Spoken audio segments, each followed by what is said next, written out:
This month, my goals are basically the same as last month. Do one really fun activity that I've been looking forward to. So go see a movie, go to the art museum, relearn an old hobby. So whether it's drawing, painting, playing the piano, those are things I really enjoy but just don't do enough of. And I notice that when I do those things, I feel calm. I definitely want to get back to at least one hobby.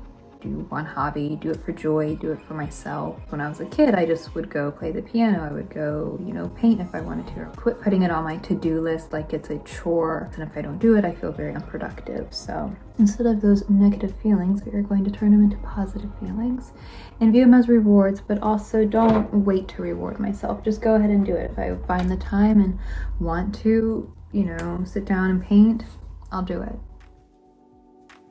And then we're gonna go to a bookstore. It's kind of like a really cool hip place that my friend was telling me about. She went there, I know, got a couple books. What was something you think?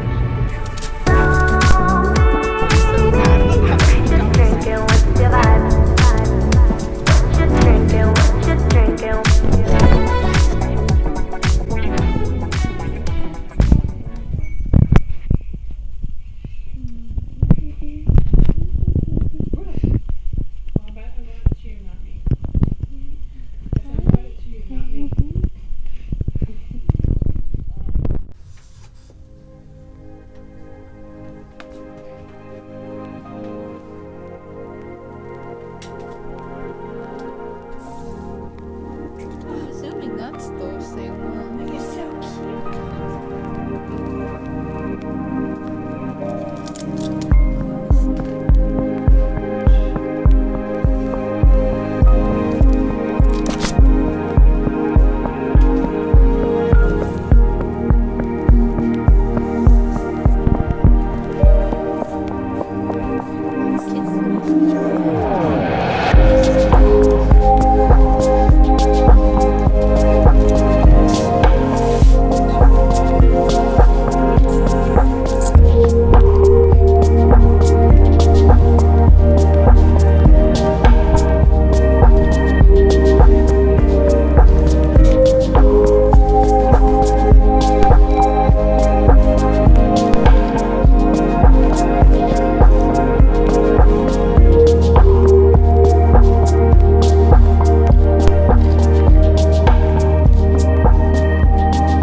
So I got several books. I was expecting to get a few. I wanted to get a few. The Guernsey Literary and Potato Peel Pie Society. That's one that I've heard good reviews about. Shanghai Girls by Lisa C. Read a few pages and was intrigued. Agatha Christie, I have read a couple of her most notable ones. And then there were none. Uncle Tom's Cabin. It's a very controversial one. Yes, this book is about a woman in her early 30s on the hunt for her new story idea. She's a writer, and so she receives a letter from someone who had read her book in like a book club, and so she goes and visits Guernsey, and that's where she potentially finds her next big story. Really cute, simple read. I enjoyed the formatting and epistolary. I did not know that's what that was called. So fun fact for you, a book comprised of letters is called an epistolary. I would recommend it. I would give it 4 stars because I'm going to keep it, and I would probably read it again.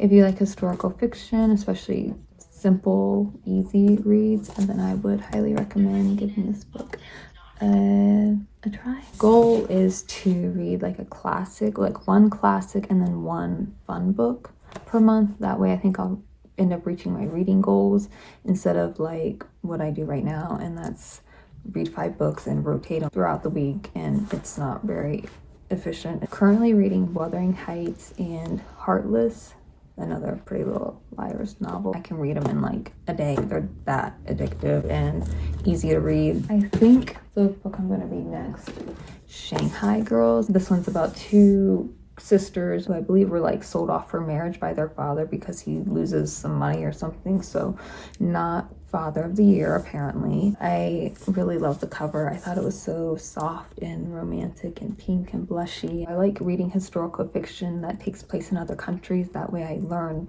something about their culture. I'll keep you updated on all my reading.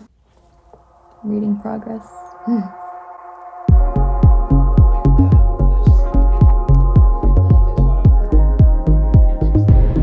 I want to dream about living in a nice apartment place like this.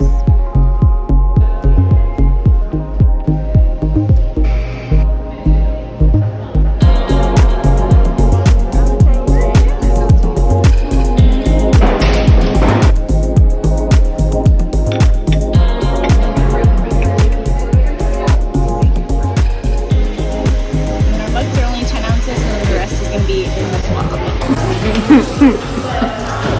It went dripping down. It just went dripping down.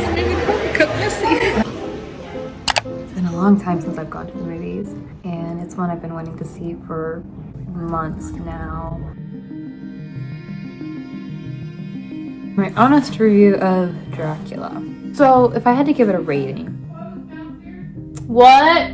I liked it. It was a very visually artistic take of the original story.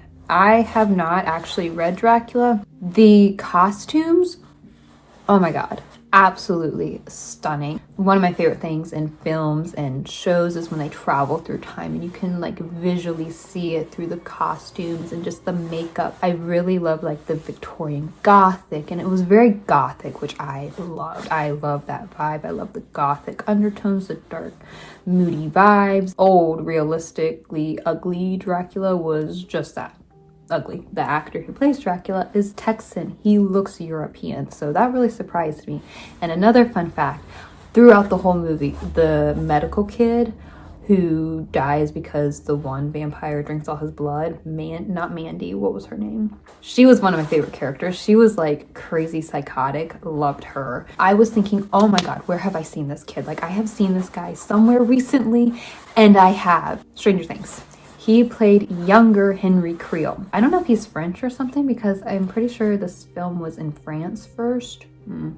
Anyways, if I had to rate it out of like 10 stars, 6.3. I don't know how to rate movies. We'll do 6.5 stars. I really loved the visuals and the costumes. I think that was probably my favorite part. In the music, it was a little bit slow, I'm not gonna lie. I was kind of sleepy throughout the movie, but that could just be because they had really comfy chairs. Would I recommend seeing it? If you like vampire films, go for it. A great way to spend the afternoon.